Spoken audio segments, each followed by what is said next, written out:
প্রশাসনের বিভিন্ন জায়গায় আসলে স্বৈরাচারের দোসররা আছে।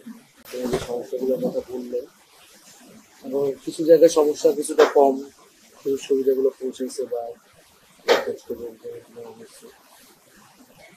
তো আমরা যখন সরকারও ছিলাম, আমরা বা আমাদের যারা ছাত্ররা পক্ষ হয়ে গেছে, আমাদের জায়গা থেকে আমরা বিভিন্ন উদ্যোগ নেওয়ার ক্ষেত্রে প্রেশারাইজ করছি সর্বোচ্চভাবে। কিন্তু দেখা গেছে সরকারের উদ্যোগগুলা মাঠ পর্যায়ে পর্যন্ত পৌঁছায় নাই বা পৌঁছাইতে দেরি করছে, বা সেখানে অনেক ধরনের ঝামেলা আসলে, কারণ এখনো প্রশাসনের বিভিন্ন জায়গায় আসলে স্বৈরাচারের দোসররা আছে, এবং ফলে শহীদ পরিবাররা যে সম্মান পাওয়ার কথা সেইটা আসলে বিভিন্ন জায়গায় আমরা শুনি অভিযোগগুলো।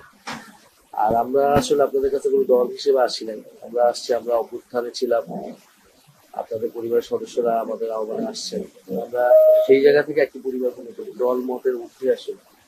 এবং অবশ্য শহীদ পরিবারদের শহীদদের আসলে কোনো দল হয় না এটা আমরা মনে করি, তারা পুরো বাংলাদেশের বা দেশের জন্য জীবন দিচ্ছে।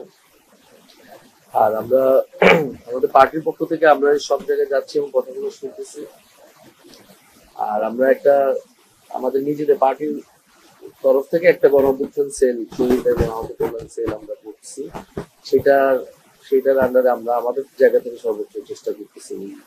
যেখানে যেতেছি আমরা সবার নাম্বার গুলো নিতেছি, কিন্তু আছে এটার স্থানীয় একজন সংগঠককে ঠিক করে এটা পরবর্তীতে আমরা আর পলিটিক্যাল যে জিনিসটা ঘোষণাপত্র সনদ, এটা তো আমরা আমাদের ইয়াত সবসময় বলছে, এবং 3 আগস্ট সেটা নিয়ে আমরা বড় প্রোগ্রাম করবো।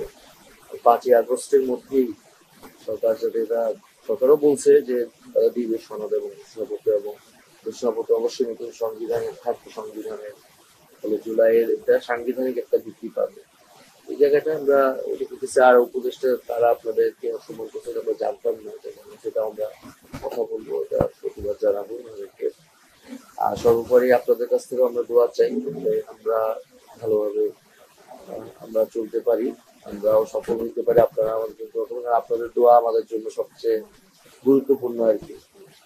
তো আমাদের জন্য দোয়া করবেন, আমরা আপনাদের জন্য চেষ্টা করবো। এখানে হচ্ছে সবার নাম্বার গুলা যারা আসছেন, আর একজন সংগঠক, ঠিক আছে, প্রত্যেকটা জায়গায় আমরা টিম করতেছি, সমস্যা বা এগুলো দেখা হয়। তো আজকে আমরা রাঙামাটি যাবো প্রোগ্রাম। আমরা অনেক ডিফিকাল্টির মধ্যে আছি, গোপালগঞ্জে আমাদের উপর একটা দেখছেন আপনারা হয়তো বিভিন্ন জায়গায় বাধা আসতেছে নানাভাবে। তো আমাদের জন্য দোয়া করবেন যাতে আমরা সত্যি